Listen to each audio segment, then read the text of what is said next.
Hi, I'm John Terzak, and today I'm going to answer the question, how to make beef bourguignon, or beef burgundy, or beef stew, however you want to look at it, beef stew with red wine. This is certainly an old, traditional French process that I'm going to walk you through. I got about 3 pounds of beef chuck meat here that I've been marinating for about 2 hours in straight Burgundy red wine with garlic, thyme, and bay leaf. Back here, I have been sauteing about 2½ quarts of mirepoix, celery, carrots, and onions, a little more onion than the celery and carrots, and some whole butter, and with some thyme and some bay leaf. And the process, assuming you're going to marinate it, now you don't have to marinate it, ultimately you have to get red wine into it in order for it to be beef bourguignon, but you don't have to marinate it if you don't want.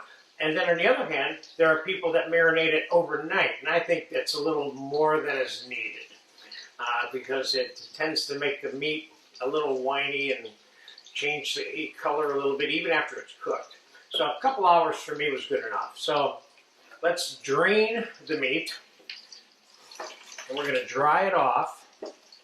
I have a couple of hot pans on the stove right now that we're going to use to saute this. And I have, like I said, 3 pounds here, which is probably enough for about 5 or 6 people. Ultimately, when this is all said and done here, I'm going to give you a provincial style version, as I have with some of the other braising items that we've done in this class. Get this is somewhat dry, because we're about to put it in some hot fat, and we don't want the liquid on here causing it to do a lot of sparkling, as I would call it. Okay, that's dry enough for me. Now, I have, back here, I have 2 very hot pans, and I'm going to put some bacon fat in them. And the reason I'm using the bacon fat is because I'm putting the bacon in the finished versions, both versions of this beef bourguignon. So first we're going to brown the beef.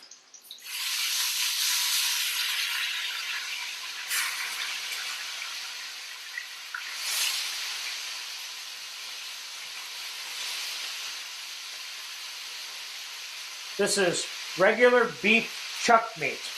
So, as I would always recommend, you use almost the cheapest possible piece of beef that you can find, because, as I've said many times, the braising process is all about taking lower cuts of beef and, I guess you could say, putting tuxedos on them, so to speak, so that they can compete with ultimately compete with upper cuts of beef that require not as much skill for them to be good. So let's give this a little mix.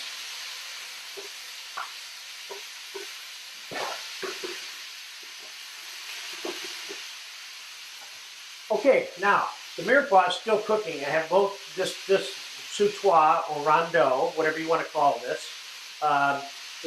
Both of the burners are on high, and I'm going to add some garlic to it now for the first time. Add maybe, about a cup to a cup and a quarter of chopped garlic.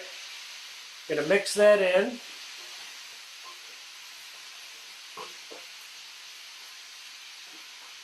Let it cook very briefly. We don't want to run the risk of burning any garlic in any part of this preparation.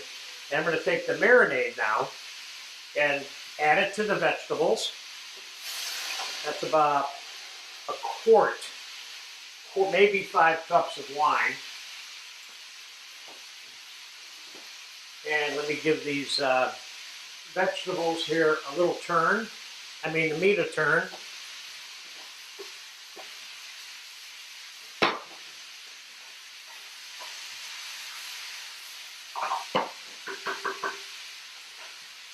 And I'm going to add some tomato product. In this case, I'm going to use tomato paste. Now, you could use canned diced tomatoes and juice. You could use whole tomatoes, or you could use straight tomato juice if you wanted. I'm going to put some tomato paste in there. One of these little 6-ounce cans. Because remember, in effect, by the time the whole braising process is done here, we're making kind of a brown sauce or an Espanol sauce or somewhat of a demi-glaze style sauce, which requires tomato, mirepoix, and browned foods, which is what we're doing here. So let's get the tomato mixed in.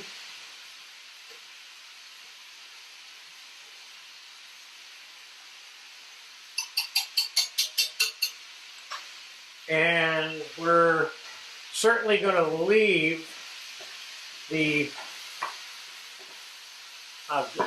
bacon fat in there because we want that in the cooking process. Now I've got a couple of other cups of red Burgundy here, and I'm going to deglaze these pans at the same time.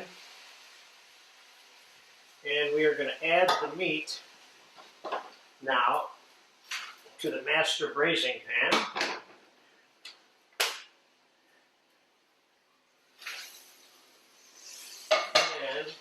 We are going to add some water, excuse me. Now, could I be using stock at this point instead of water? Yes, I could. Is it necessary? No, it's not absolutely necessary. And let me show you what I have here now. I got a combination of red wine, bacon fat, butter, browned meat, and browned mirepoix with garlic, thyme, and bay leaf. Now, I think that needs just a touch more water.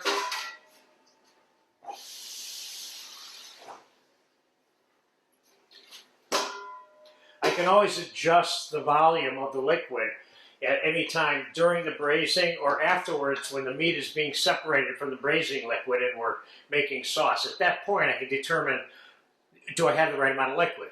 If I have more, I'll reduce it. If I need some, I'll add some more water or stock to it. So I'm going to bring this up to a simmer here, which is just about at now. And I'm going to pop it in the oven. This is going to take about an hour and a half. That's these 1.5 inch pieces of chuck meat. In the oven, I will nurture this a little bit. I will babysit, monitor the interior of that pot, say once every 15 minutes to half an hour over the course of the 90 minutes, which is what I'm estimating it will take. And I'll update you when I come back in 90 minutes when I pull it out of the oven. Okay, the beef bourguignon, as the French would say, has been in the oven for about 2 hours. But don't take my word for how long it should be or not be in the oven. You keep it in the oven until it's tender enough to eat, whether it's 10 minutes or 10 hours, whatever the case may be, depending on the conditions in which you're cooking, whatever it is you're cooking. In this case, these were 1.5 inch square pieces of beef chuck, which are pretty tough. And I tested them. I added a little bit of water, probably added a total of about 3 cups of water to it over the course of the 2.5 hours. And I just pulled out of the oven and it's cooked. And I'm going to show you how much it's cooked. Right now, let's take a couple of pieces out here and put them on the table.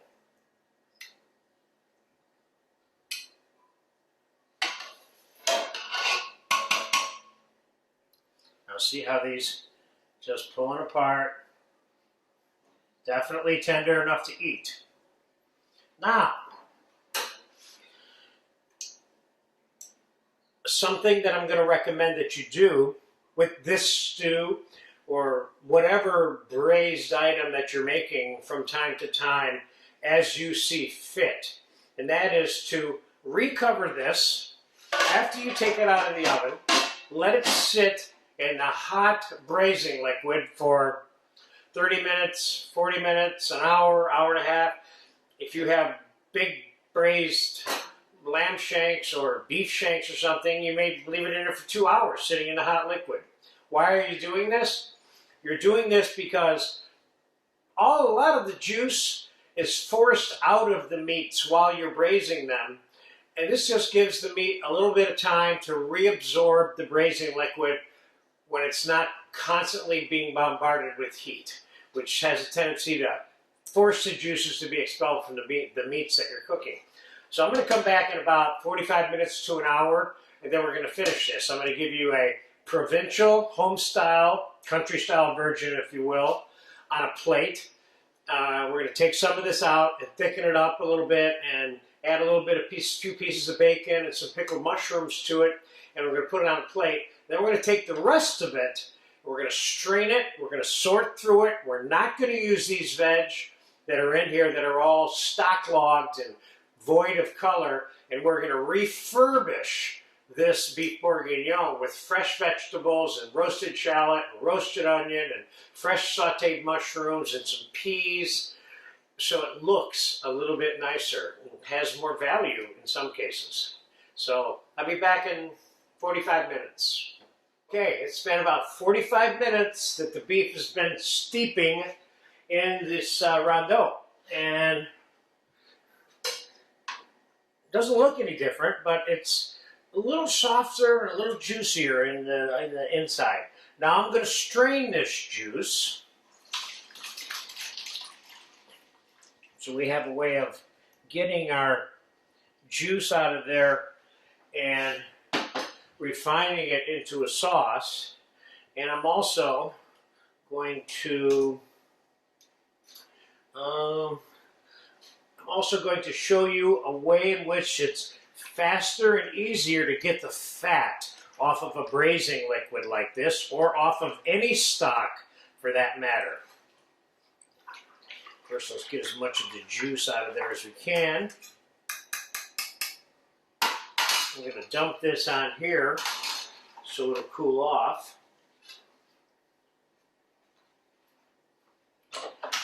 And let's spread that out. Ultimately, once I take the provincial version, which I'm going to make for you first here real quick, ultimately I'm going to separate all of the meat from these veg right here that I am not going to use in the final presentation of the more refined version, okay? But let's start with the juice first. I'm going to pour the juice into a tall container like this. I got the perfect size container. I lucked out. We're going to let that settle for a minute. You can already start to see the fat accumulating at the top. This is a way in which it's easier to remove the fat from the juice. Meanwhile, what we're going to do is we're going to put what I think is enough for a one main dish into this pan. A little bit of carrot. Make sure we got a little bit of celery. I'm going to be thickening some of this up with some of this juice after I get the lion's share of that fat off of there. And the onions are all mixed in here too, of course. I'm avoiding the bay leaves. All right, I'm going to kind of see that as the amount for a main dish. But meanwhile, I'm going to go like this and get this extra fat, or excessive fat, off of there. There's a lot of it on there too. Let me get this closer to the garbage can.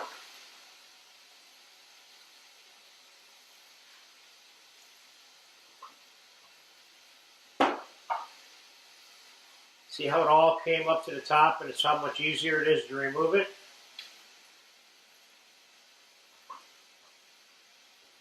Okay, I'm going to take some of this juice and add it to this.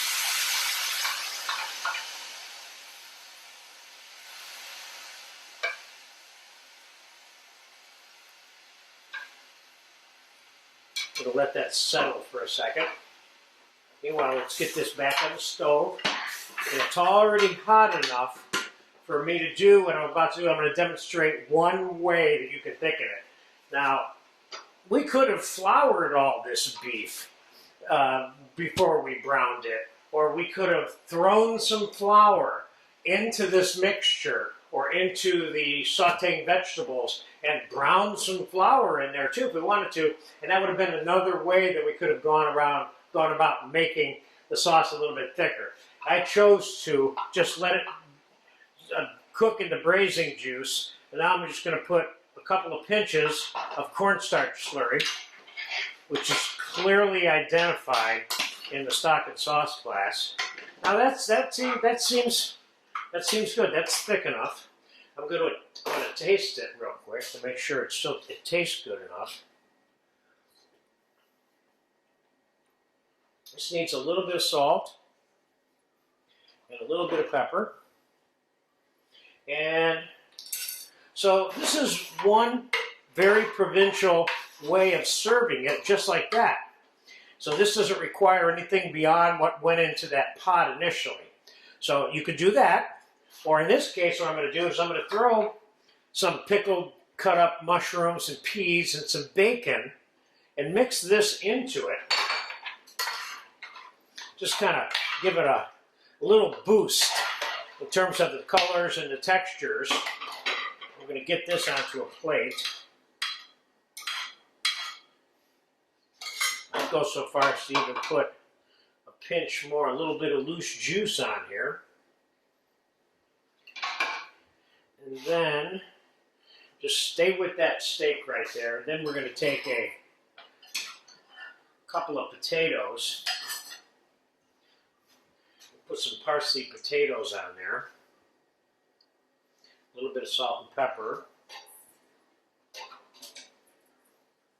Rolled around with some melted butter. You know you have a video for these kind of potatoes. Just add a little potato to this. You certainly could put rice or noodles or any kind of pasta or whatever starch you feel like that you would normally serve with something like this. You could even take crusty bread and put it on the bottom of this plate and put this whole stew on top of it. Or even go as far as pouring this stew into a hollowed out piece of bread. You eat it the way you want. I'm not going to tell you how to eat it, but I will tell you how to cook it. So there's the country version. Now go back over here to the juice and you'll see we still have some more fat. And what I'm going to do now is I'm going to get this on the stove. And I'm going to start reducing this in a saucepan. I'll be back in about 3 or 4 minutes. I'm going to bring that up to a simmer. I'm going to tighten it up a little bit with the cornstarch, just like I did that one. And then I have some other garnishes that we're going to add to that. I'm going to saute some fresh carrot and fresh celery batons.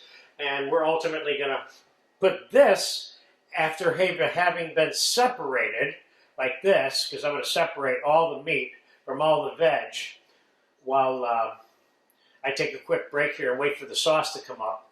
And then we will assemble it all together on a big home-style, family-style platter when we get back. So I'll be back right away for you, but in about 5-8 minutes for me. Okay, we're ready for the final assembly. I'm going to bring you up to speed on exactly what I did, which I indicated I was going to do. Most of it. That is, I took that braising juice, I reduced it a little bit. I didn't like the level of wine that was in it, so I reduced another 1.5 cups red wine separately with some garlic and some thyme and added it to the sauce. Then I skimmed the insolubles out of it as it was simmering away, thickening, and over the course of the time that I was waiting for the wine to reduce, added to it. Then I put the meat into this finished sauce. I strained it again. Put the meat into the finished sauce. And now I'm going to season this sauce. I already tasted it, and I know what it needs. It needs a little bit of sugar to offset a little bit of the acidic. I don't want to make this sweet. That's all I need is like a 1/2 teaspoon for this whole thing. And it needs a little bit of salt. And it needs a little bit of black pepper. Of course, there's all kinds of variations on this thing. And in this case, And this is an option for you, but this is a very French way of finishing a beef bourguignon also. And that is to take some whole soft unsalted butter to the tune of about 2 ounces of butter per quart of this ragu, and butter the sauce, which is a way of mellowing the flavor, slightly enriches it, but this is not really seen as a rich dish because this is beef juice flavored with the aromatic vegetables and wine. So how rich can that be?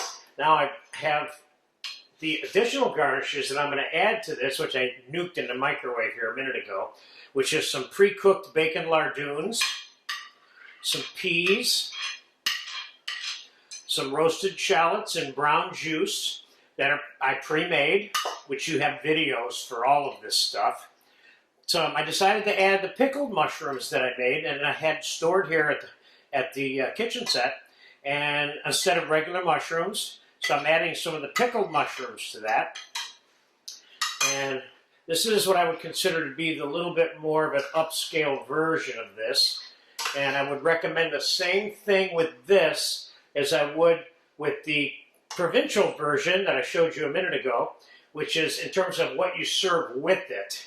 Is kind of up to you. Noodles, rice. I'm giving you traditional French-style parsley boiled potatoes with this.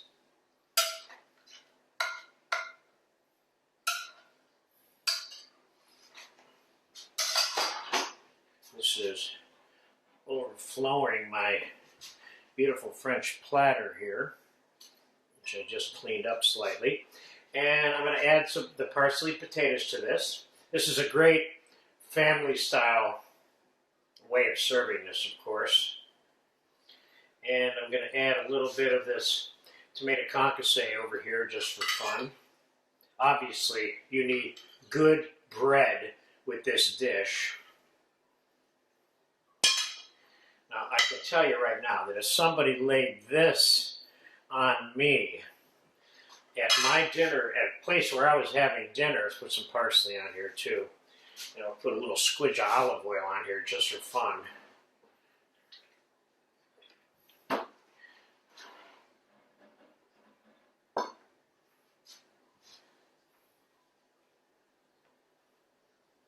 There you go.